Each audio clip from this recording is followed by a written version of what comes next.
नाज़रीन, इस वक्त हम कराची प्रेस क्लब के सामने खड़े हैं।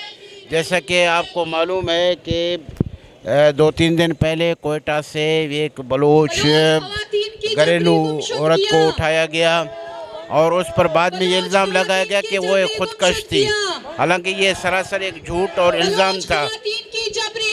तो उनकी बाजियाबी के लिए और झूठे मुकदमात जो उन पर लगाए गए थे, उनके खिलाफ आज कराची प्रेस क्लब के सामने एक एहतजाजी मुजाहरा हो रहा है। तो आइए ज़रा इन मुजाहरीन से थोड़ा सा पूछ लेते हैं। असद साहब, ये जो आए रोज़ हम हालात ये वाक़यात देख रहे हैं, अब तो जो औरतें शरीफ उनको भी उठाना शुरू कर दिया, आप क्या कहेंगे? देखिए जी, ये इंतहाई घटिया और कमीनी हरकत है हमारे अदारों की। ये लोग ज़हनी तौर पर दिवालिया हैं और ये इतनी जगह तक गिर गए हैं अपनी सतह से कि अब ये ख़वातीन को भी उठाने से बाज नहीं आ रहे। ये खातून जो थी, इसको इन्होंने घर से उठाया 17 को, 19 तारीख को ज़ाहिर कर रहे हैं जी हमने उसको फ़लान जगह से उठाया जी, वो पार्क के पास थी, ये थी। ये सब झूठे केसेस, झूठे ड्रामे। ये अब पहले तो लोगों को उठाते रहे, उनको जान से मारते रहे, उनको फायरिंगों में मारते रहे और अब उनकी फैमिलीज 6-6 साल 7-7 साल के बाद अब उनकी फैमिलीज़ को वो उठाना शुरू कर दिया। ये एक तरीके से बहुत ही इनकी मायूसी ज़ाहिर होती है कि वो लोगों को बजाय कन्वेंस करने के मज़ीद ख़राब कर रहे हैं। अगर आज इनको उठाया गया है, इनके साथ अल्लाह न करे कोई मसला होता है, तो क्या ये समझते हैं कि और लोग जो हैं वो खड़े नहीं होंगे? ये तो बलोच जो हैं और हमारे दोस्त साथी भाई गैरतमंद हैं और वो कभी भी अपनी औरतों को इस तरीके से इस्तेमाल नहीं करते। वो बिल्कुल इसके ख़िलाफ़ सरापा एहतजाज है और हम इस मामले की मज़म्मत करते हैं, इंतहाई सख्ती से मज़म्मत करते हैं कि ख़वातीन को इस तरह उठाना ये हमारी रवायात के ख़िलाफ़ है। हमारे एज ए मुस्लिम हम पे फर्ज होता है, कानूनी तौर पर भी ऐसी जो है ये बड़ी एक गैर आइनी गैर कानूनी तरीक़ाकार है जिसके जितनी मज़म्मत की कम है। और अब आप क्या कहेंगे ये जो वाक़या पेश आया है? देखिए, हम तो समझते हैं कि ये जो है रियासती दहशतगर्दी की बदतरीन मिसाल है कि आप जो है एक औरत और उसके बच्चों के समेत उसके घर में घुस के और उसके पूरे अहले खाना को जो है अपने घेरे में लेकर फिर उसको जो है CTDT में ले जाकर तशद्दुद करके फिर उसके ऊपर झूठी FIR दर्ज करना, यकीनन इस किस्म की जो है वाक़यात जो है वो माशरे में मज़ीद इंतशार पैदा करते हैं और गुस्से नफ़रत का सबब बनते हैं। इसलिए हम समझते हैं कि जो रियासत ने जो ये तरीक़ाकार अपनाया हुआ है और जिस तरीके से बलोच ख़वातीन को मुसलसल जो है अब टारगेट किया जा रहा है, हालांकि जिन्होंने वाक़या करना होता है तो वो शायरी की तरह जाके ऐलान जो है अपना वाक़या करके निकल जाते हैं। कोई जैकेट पहन के अपने घर में नहीं सोता। ये रियासत के जो है जिस किस्म की जो है उन्होंने FIR दर्ज की है वो ख़ुद मज़ाक़ खेज़ है कि कोई जो है अपने बच्चियों के साथ जो है जैकेट लेकर जो है कहीं नहीं जा सकते। अब इस किस्म की जो है वो वाक़यात जो है उसका रद्द-ए-अमल पूरे बलूचिस्तान में है।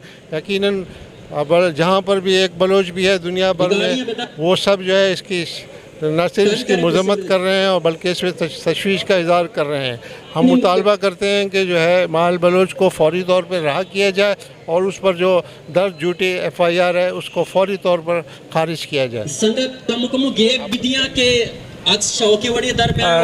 यकीनन जो महल बलूच का वाक़या हुआ है, हमने ये देखा है कि ये FIR अक्सर उबेश जो CTD FIR दर्ज करती है वो एक झूठी FIR होती है। जैसे हफीज़ बलोच के ख़िलाफ़ उन्होंने दर्ज की और उसके बाद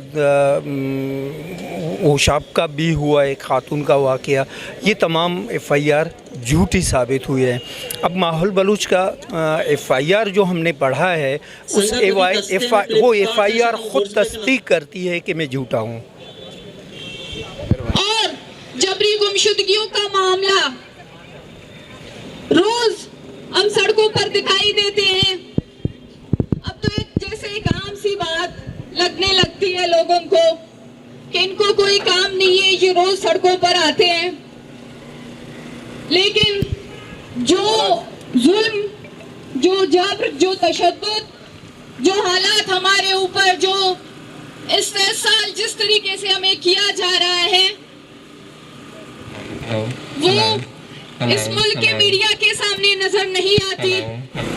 HRCP के रहनुमा, औरत मार्च और तहरीक निस्वा के जितने भी साथी हमारे साथ मौजूद हैं, मैं उनका शुक्रिया अदा करना चाहूँगी कि इस मुश्किल वक्त में उन्होंने हमारा साथ दिया।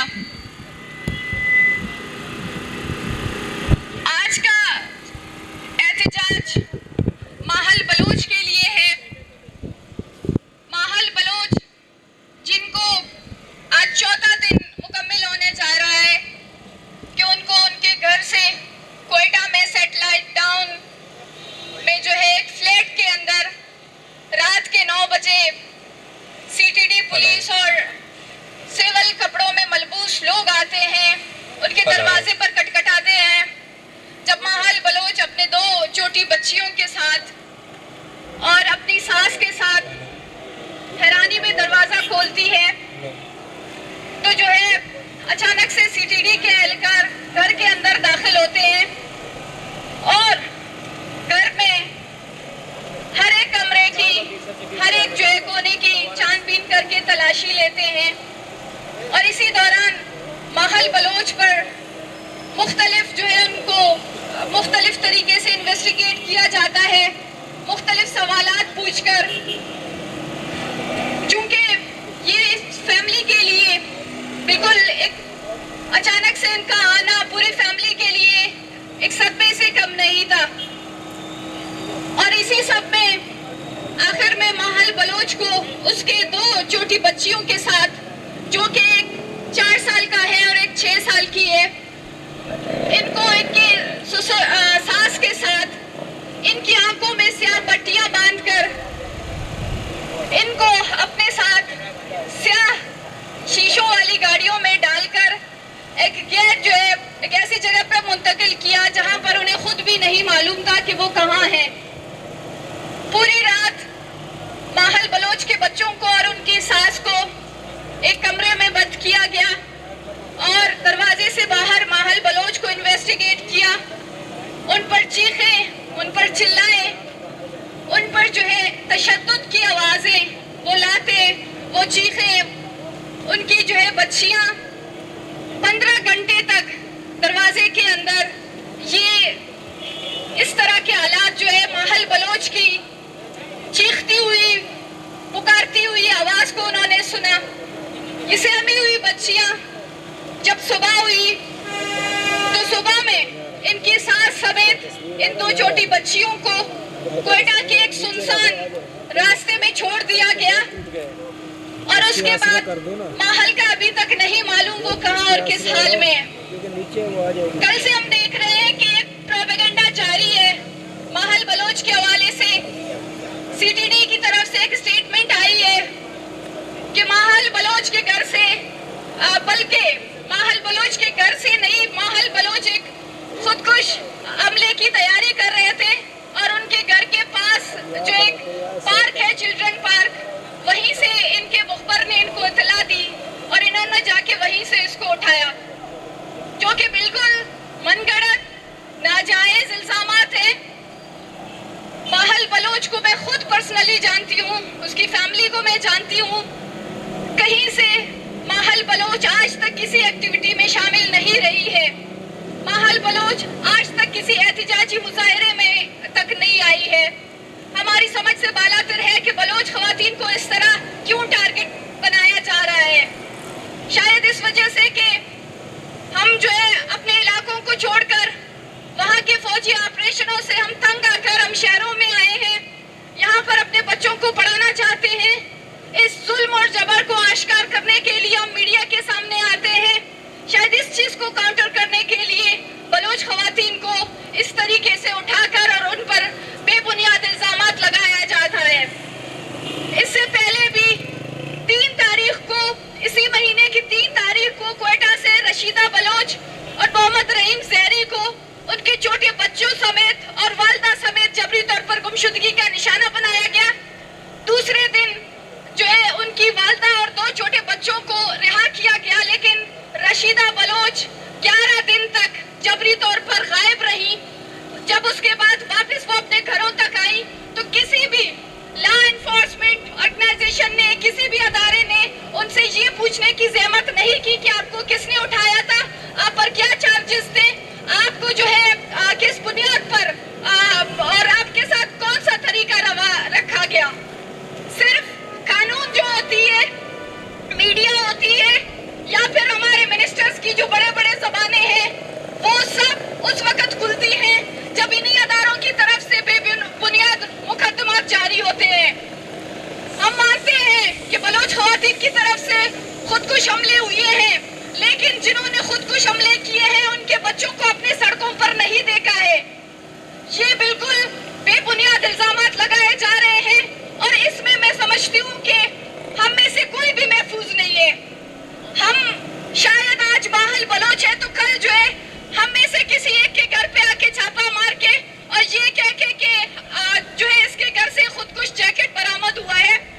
इस चीज को रोकना होगा। इस चीज को हम जो है अपने कई सालों से अपने मर्दों की, अपने भाइयों की, अपने बेटों की जबरी गुमशुदगी को सहते आए हैं, लेकिन हम अपने खवातीन की जबरी गुमशुदगियों को बर्दाश्त नहीं करेंगे।